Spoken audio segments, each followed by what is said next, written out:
Bayangkan sebuah kanvas yang berbicara dalam ribuan bahasa. Bayangkan patung yang bergerak sendiri seperti memiliki ruh kehidupan. Bayangkan instalasi seni yang mengajak pengunjung untuk tidak hanya melihat, tetapi merenungkan, mempertanyakan, bahkan memprovokasi pikiran. Itulah Heri Dono, seorang seniman kontemporer Indonesia yang telah mengubah cara kita memahami seni, tradisi, dan kemungkinan ekspresi kreatif. Heri Dono bukanlah nama yang asing di panggung seni global.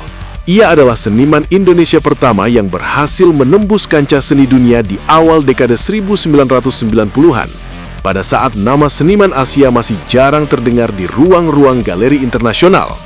Namun, kisahnya bukan tentang penaklukan dunia barat, melainkan tentang seorang anak Jakarta yang menemukan keajaiban dalam warisan budaya Jawa dan mengubahnya menjadi bahasa visual yang universal. Bersama Bom Seni, mari kita masuki kehidupan Heri Dono yang penuh dengan petualangan.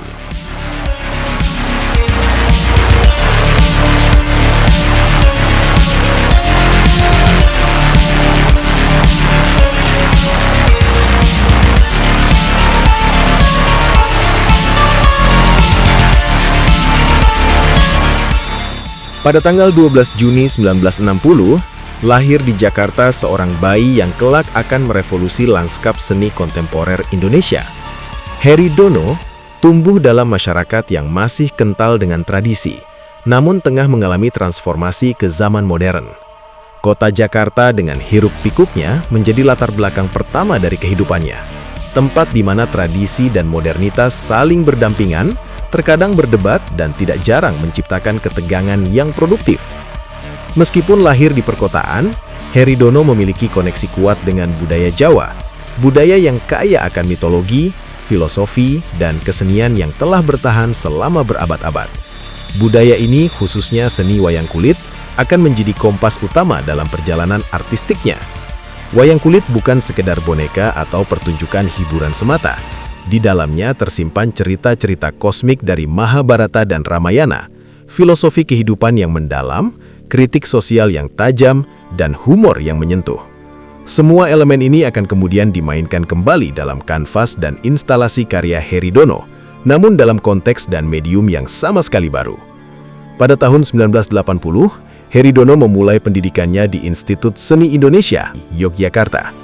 Kota istimewa yang dianggap sebagai jantung budaya Jawa, menjadi tempat di mana Heri Dono mulai menemukan identitas artistiknya.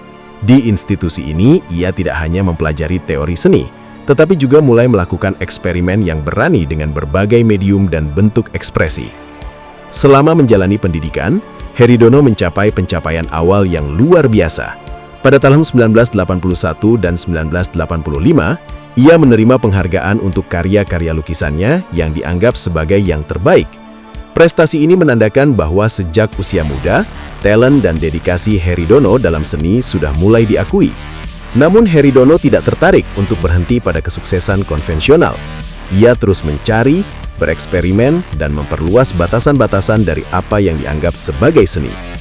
Salah satu momen penting dalam perjalanan Heri adalah ketika ia bertemu dengan Ki Sigit Sukasman, seorang dalang pencipta wayang ukur. Sukasman menjadi mentor yang mengajarkan kepada Heri Dono tentang seni wayang yang mendalam, bukan hanya secara teoritis, tetapi secara praktik dan spiritual. Dalam tahun 1987-1988, Heri berguru selama 1 tahun penuh dengan Sukasman, mempelajari nuansa-nuansa pertunjukan wayang, permainan bayangan, ritme musik gamelan, dan cara-cara menggerakkan boneka wayang dengan hidup dan penuh karakter. Pengalaman ini menjadi fondasi yang tidak tergoyahkan untuk semua karya-karya Heri Dono di masa depan. Tahun 1988 menandai titik balik yang signifikan dalam karir Heri. Pada tahun ini, ia menggelar pertunjukan pertamanya yang berjudul Wayang Legenda di Seni Sono Gallery.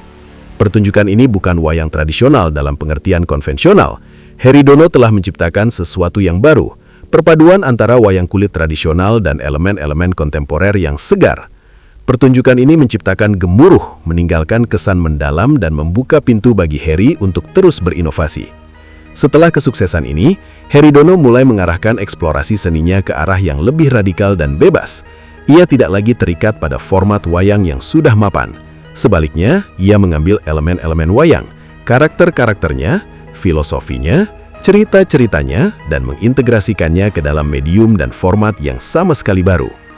Pada dekade 1990-an, Heridono mulai menciptakan karya-karya instalasi kontemporer yang menjadi ciri khasnya. Instalasi-instalasi ini menggabungkan berbagai elemen, visual seni rupa, suara, musik, gerakan mekanis, dan bahkan interaksi dengan pengunjung. Karya-karya ini bukan hanya untuk dilihat, mereka dirancang untuk dialami, untuk memicu pertanyaan, untuk memprovokasi pemikiran.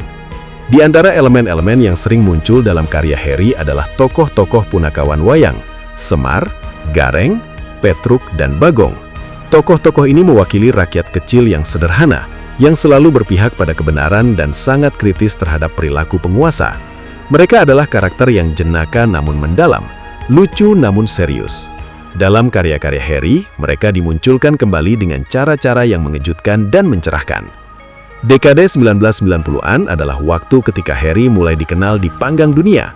Ia menghadiri residensi seni di berbagai negara, Swiss, Inggris, Selandia Baru, Wales, Amerika Serikat, Singapura, Kanada, Jerman, Brazil, Norwegia, Cina, Korea Selatan, Belanda, dan Italia.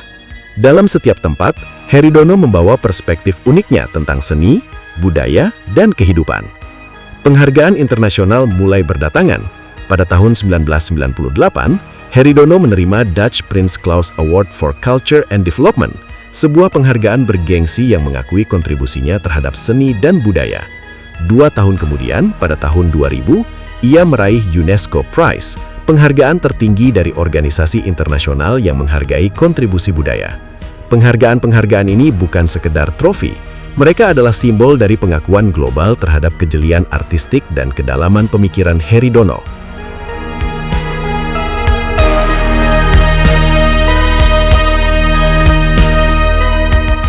Karya-karya Heridono memiliki karakteristik yang sangat khas dan mudah dikenali. Di dalam kanvas-kanvasnya, terdapat karakter-karakter menakjubkan, beberapa yang terinspirasi dari wayang, beberapa dari kartun anak-anak, dari film animasi, dari komik, dan dari imajinasi senimannya sendiri. Kanvas Heri selalu dipenuhi dengan cerita yang fantastis sekaligus abstrak, yang mengajak kita untuk berpikir tentang makna yang tersirat di balik bentuk-bentuk visual yang seringkali aneh. Salah satu karya yang sangat terkenal adalah Political Clown, yang pertama kali dibuat pada tahun 1999. Instalasi ini terdiri dari patung-patung kepala berbentuk badut dengan wajah yang dicat mencolok, dibuat dari fiberglass. Kepala-kepala ini ditempatkan di atas potongan kayu, dengan lampu lilin yang menyala di bawahnya, melambangkan roh-roh badut politik yang hidup secara mekanis. Di bawah setiap patung, terdapat botol yang bertuliskan Urine Energy, yang dihubungkan ke kepala melalui selang plastik. Instalasi ini adalah kritik yang tajam dan jenaka terhadap dunia politik, tentang bagaimana politisi hanya mengikuti instruksi seperti boneka wayang yang digerakkan oleh dalang. Karya ikonik lainnya adalah Trojan Komodo, sebuah instalasi raksasa yang dirancang seperti komodo dengan desain yang terinspirasi dari kuda Troya dalam mitologi Yunani. Karya ini mencerminkan pemikiran Heri tentang pertukaran budaya global, bagaimana elemen-elemen dari budaya berbeda berinteraksi, saling mempengaruhi, dan terkadang menyerang dari dalam. Trojan Komodo ini ditampilkan di Venice Biennale pada tahun 2015, menjadikan Heri sebagai satu-satunya seniman Indonesia yang diundang di pagelaran seni paling bergengsi di dunia pada saat itu. Di tahun 2015, Heri menggelar pameran tunggal berjudul Animations di Fabriken, Stockholm, Swedia. Pameran ini menampilkan 13 karya instalasi yang menggabungkan konsep animasi dan animisme.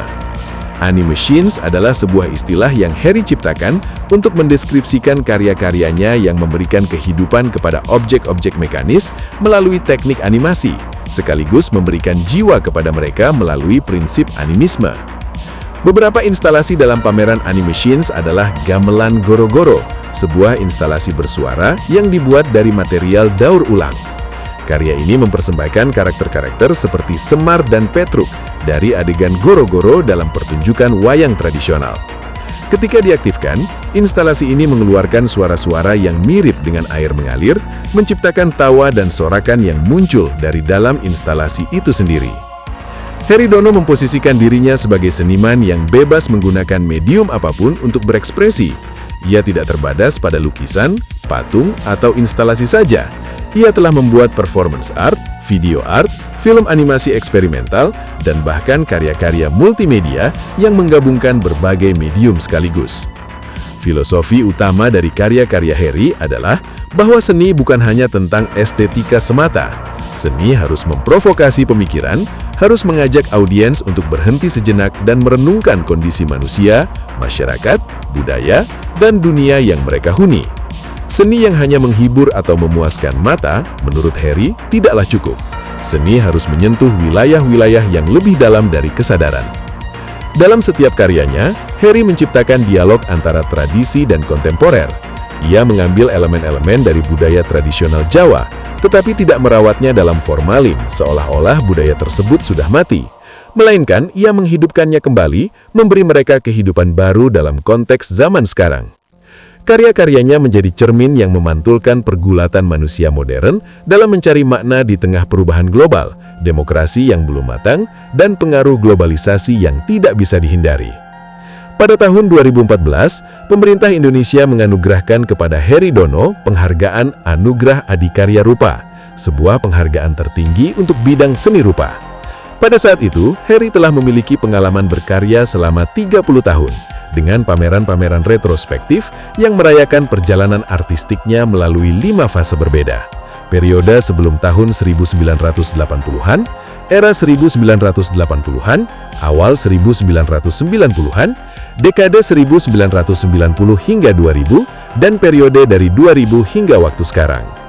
Karya-karya Heri Dono telah dipamerkan di berbagai museum terkemuka di dunia. Karyanya menjadi bagian dari koleksi permanen di galeri-galeri internasional, mencerminkan kontribusinya yang signifikan terhadap seni kontemporer global.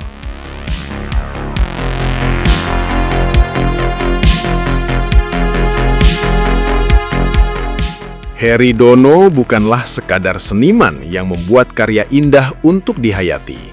Ia adalah pemikir, kritikus, dan visioner yang menggunakan medium seni untuk berbicara tentang hal-hal yang penting dan mendesak. Melalui karya-karyanya, ia membangun jembatan antara masa lalu dan masa kini, antara tradisi lokal dan konteks global, antara estetika dan substansi sosial politik. Dalam dunia di mana seni seringkali dipandang sebagai sesuatu yang indah namun jauh dari realitas, Heri Dono menghadirkan seni yang bergerak, yang bersuara, yang mengajak kita untuk berdiri dan mempertanyakan posisi kita dalam dunia ini. Ia menunjukkan bahwa seni tradisional tidak harus tertutup dalam kotak museum, tetapi dapat dan harus terus hidup, berkembang, dan berbicara kepada generasi-generasi baru. Perjalanan Heri Dono adalah testamen terhadap kekuatan transformasi. Bagaimana warisan budaya dapat ditransformasi menjadi medium untuk mengekspresikan gagasan-gagasan kontemporer. Ia membuktikan bahwa untuk menjadi global, kita tidak perlu meninggalkan akar lokal kita. Sebaliknya, akar lokal yang kuat inilah yang memberikan kita suara yang unik dan berharga untuk ditawarkan kepada dunia.